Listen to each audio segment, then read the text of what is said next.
It's her choice, सबकी अपनी choice होती है, समझे।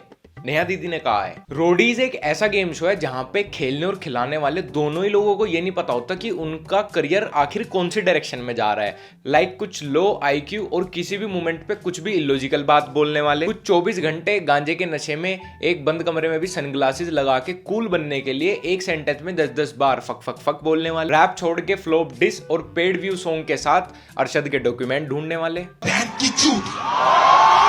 फेक वुमेन एम्पावरमेंट का कटोरा लिए आए कुछ बॉलीवुड के flop actors, I mean side actors, नहीं बैकग्राउंड आर्टिस्ट। अभी नेहा सर ने जो गू किया है रोडीज पे और जो तुमने पिछले 3-4 दिनों में उनकी ऑनलाइन ट्रोलिंग देखी है, उसको डिस्कस करने से पहले मैं एक चीज क्लियर कर देता हूं जो मैं पहले भी बहुत बार बता चुका जब भी मैंने शोज का रोस्ट किया या बॉलीवुड रोस्ट किया कि रियलिटी शो में रियलिटी को छोड़ के बाकी सब कुछ होता है। क्योंकि आपने बहुत बार देखा होगा कि जो सिंगिंग शोज आते हैं उनके टीवी ऑडिशन तक भी बहुत ज्यादा क्रिंजी आर्टिस्ट आ जाते हैं, बहुत वाहियात गाने वाले लोग आ जाते हैं जिनका मजाक उड़ता है। तो इन लोगों को टीवी तक कौन लाता है? जबकि अगर आप रियल में इन शोज के ऑडिशन पे जाओगे तो 7-8 इनसे पहले राउंड्स होते हैं जो इनकी टीम करती है इस टीवी ऑडिशन से, और जजेस के सामने ऑडिशन होने से पहले 7-8 ऐसे राउंड्स होते हैं। तो इन लोगों को, इन क्रिंज वर्दी सिंगर्स को, डांसर्स को, इन लोगों को कौन टीवी तक लाता है? वो लाते हैं इन शो के makers to boost the TRP of the show. और इसमें भी जजेस का कुछ हाथ नहीं होता क्योंकि जजेस भी तो जस्ट पेड एक्टर्स हैं उस शो के। अब जो रोडीज के लास्ट सीजन में रनर अप था, if I am not wrong, Ashish Bhatia runner up रहा है या सेकंड या थर्ड आया था वो। तो आशीष भाटिया प्रेमनगर देहरादून से था जहाँ पे रह के मैंने अपनी ग्रेजुएशन की है। और मैं 2016 से, जब मैं उस कॉलेज में गया था, मुझे तब से पता था कि प्रेमनगर में आशीष भाटिया नाम का लड़का रहता है, उसकी डांस एकेडमी है, वो काइंड ऑफ यूट्यूब और फेसबुक पे भी नोन फेस था। तो उसको रोडीज में लिया गया, उसके ऑडिशन दिखाए गए, पूरे स्क्रिप्टेड करके दिखाया गया। क्योंकि मुझे इसलिए पता है क्योंकि वो स्क्रिप्टेड इसलिए होगा क्योंकि आशीष पहले से ही नॉन फेस था, उसको एज अ कॉमन बॉय से स्टार बनाने का जो दिखाया गया रोडीज में से कुछ नहीं था, वो पहले ही देहरादून में उसको बहुत लोग जानते थे। तो इन शोज में इस तरह के लोग ही लिए जाते हैं जो पहले से ही इंस्टाग्राम मॉडल्स हैं, इन्फ्लुएंसर्स हैं या थोड़ा बहुत नोन हैं। अब जो रोडीज की लेटेस्ट वीडियो वायरल हुई वो लड़का था करण कपूर नाम का, जो ऑडिशन की वीडियो वायरल हुई नेहा की, निखिल चिनप्पा की और उस लड़के की, वो करण कपूर है। And he clearly mention in his Facebook page 1 or 2 weeks अगो कि that the show is scripted. उसको स्क्रिप्ट मिली थी वो सब परफॉर्म करने की, या वो जो ओवरऑल चीज़ होती है, जो पूरे मोमेंट बनाए जाते हैं वो स्क्रिप्टेड होते हैं। बट अगर शो स्क्रिप्टेड भी है, जो हम सब लोगों को पता है कि हर चीज़ प्री प्लान्ड रहती है, ये 1 वीक में पूरा शूट हो जाता है और फिर 3-4 महीने तक इसको टेलीकास्ट किया जाता है वूट पे या MTV पे।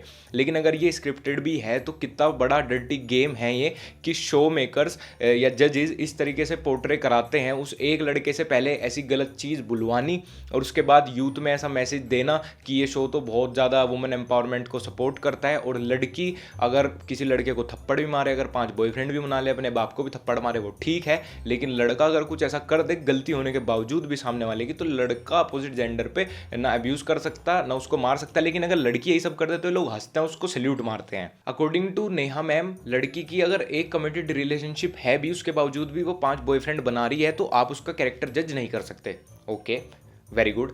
लेकिन अगर लड़के ने AK-47 का टैटू बना दिया तो नेहा मैम ने ही उसका कैरेक्टर जज कर लिया कि what kind of boy mindset he has. Very nice Neha ma'am. और आपको जज करने के लिए बहुत सारे पॉइंट्स हैं, मैं बस कहना नहीं चाहता, मैं जबान गंदी नहीं करना चाहता, पब्लिक को पता है जज तो आपको भी लोग कर सकते हैं। और इसीलिए आप बड़ी दूध की धुली हुई बनती हो शो पे आके कि हाँ मेरे को फर्क नहीं पड़ता, मैं तो बड़ी कूल हूँ, किसी को कुछ भी होता रहे। फिर निखिल चिनप्पा सर नेम भी क्या, निखिल चिनप्पा सर उन लोगों को, उन लड़कों को औरतों की इज्जत करना सिखाएंगे एक ही सेंटेंस में 10-10 बार मदरफकर, क्यूल बन के क्यूल हो जाता है मदरफकर। निखिल सर मादर चौथ बोलें, निखिल सर चूतिया बोलें, निखिल सर आसहोल बोलें, पता नहीं है इंग्लिश भी कौन से दुनिया के कौन से देश से उठा रखी इन्होंने, तो वो तो सब चलेगा, वो कितने भी गाली दे दे वो सब चलेगा। क्योंकि according to MTV Roadies logic, अगर कोई बंदा गलत है, चलो ठीक है वो गलत है, उसने टैटू बनवा लिया, उसने गर्लफ्रेंड को थप्पड़ मार दिया, उसने बाप को मार दिया, अगर लड़का गलत है तो उसके बाद आप उसकी गांड भी मार लें तो आप सही रहेंगे, आप हमेशा सही रहेंगे। क्योंकि MTV रोडीज है, यहाँ के जजेस को पूरे राइट मिले हुए हैं, ये रियल कोर्ट के जजेस हैं, ये पुलिस हैं, क्या है पता नहीं, मुझे पता नहीं है। सारे लोगों की पर्सनल प्रॉब्लम यहीं आके सोल्व करवाते हैं रोडीज पे ऑडिशन में। और निखिल भाई साहब, अगर ये चीज़ स्क्रिप्टेड नहीं है, थोड़ी बहुत भी रियल है, तुम्हारी ये क्यूलनेस अगर रियल है ना, तो कभी आओ वैसे बिना सिक्योरिटी के, वैसे तो तो तुम्हें सिक्योरिटी दे नहीं रखी होगी, मुझे लगता नहीं एक आदमी बॉडीगार्ड नहीं होगा, इतने बड़े सेलिब्रिटी नहीं हो तुम जिंदगी में, एक तो शो ही मिला तुम्हें करने को, तुमसे बड़े तो हम हो रहे हैं यूट्यूब पे सेलिब्रिटी। तो खैर कभी आओ ऐसे बाहर मिलो किसी से, और किसी को ऐसे बाहर मदरफक्का बोल के दिखाओ एक लाइन में अपनी क्रश के सामने कूल बनने के लिए, तुम्हारा डीजे बजा जाएगा कोई। सच बता रहा हूँ, सच, बात कड़वी लगेगी पर ये सच है। कभी मिल लो, ठीक है, हमारी उम्र कैसे मिल लो किसी से, क्यूलनेस निकल जाएगी सारी, मदरफक्का एसहोल। मैं ये सारी बातें बहुत पहले भी खोल चुका था पिछले रोस्ट वीडियोस में भी, कि इन लोगों को, ये लोग तो मंदबुद्धि पेड एक्टर्स हैं, इनका दिमाग काम नहीं करता, पूरे दिन नशे में रहते हैं ये लोग, और इनकी गलती नहीं है, इनका पूरा इकोसिस्टम ही ऐसे वर्क करता है। लाइक आपकी स्वरा भास्कर जी, आपकी सलोनी चोपड़ा जी, इन लोगों ने कभी भी हिमा दास को, वुमेन क्रिकेट टीम को, मानुषी छिल्लर को, फोगट सिस्टर को कभी अप्रिशिएट नहीं किया, कभी कोई पोस्ट नहीं डाले उनके लिए, अच्छी चीजों के लिए उन्होंने कभी पोस्ट डाल के नहीं कहा कि ये वुमेन एम्पावरमेंट है, लेकिन इनके अकॉर्डिंग वुमेन एम्पावरमेंट है नंगी घूमो, बाप को मारो, बॉयफ्रेंड को चांटा मार दो, शादी से पहले सेक्स कर लो, शादी के बाद कर लो, 4 लोगों से और से कर लो, और जब कोई दिक्कत हो जाए, जब आपको इस देश में कोई दिक्कत हो आपकी गलतियों की वजह से, ऐसे इन सब गंदे काम करने की वजह से, तो फिर बोलो कोर्ट तो सुनता ही नहीं हमारी, सब मोदी जी की गलती है, देश तो चूतिया है, इस देश में तो न्याय ही नहीं मिलता। एक्चुअली देश चूतिया नहीं है, चूतिया ये लोग हैं, और वो लोग हैं जो अपनी माँ बाप को छोड़ के इन लोगों की सुनते हैं, इन लोगों को अपना स्टार समझते हैं, इन्फ्लुएंसर समझते हैं। ये लोग खुद तो हर टाइम गांजे के और ड्रग्स के नशे में धुत रहते हैं। अब इस फोटो को देख लो, लेटेस्ट फोटो है ये, मैं बताऊंगा नहीं किसके इंस्टाग्राम हैंडल पे थी और कौन कौन लोग हैं, लेकिन इसमें नेहा के साथ पीछे खड़ा बंदा क्लियरली जॉइंट रोल कर रहा है अपने हाथ में। और मैं ये नहीं कह रहा मेरे जानने वाले नहीं पीते जॉइंट, या नेहा पीती होगी अगर वो रोल कर रहा है, लेकिन ये लोग सबको तो इतनी बातें बनाते हैं, और इनकी खुद की सोसाइटी और कल्चर ऐसा है।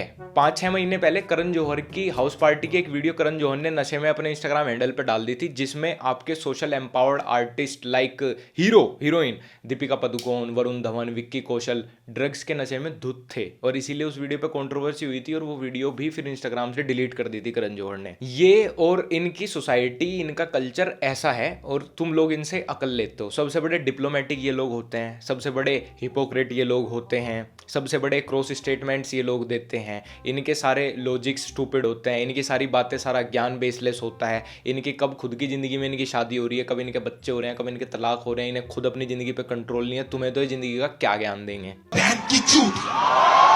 वैसे सीरियस बातों को एक तरफ रखते हुए, इस टाइम दुनिया में सबसे खुश और सबसे दुखी एक ही इंसान होगा, अंगद बेदी जी।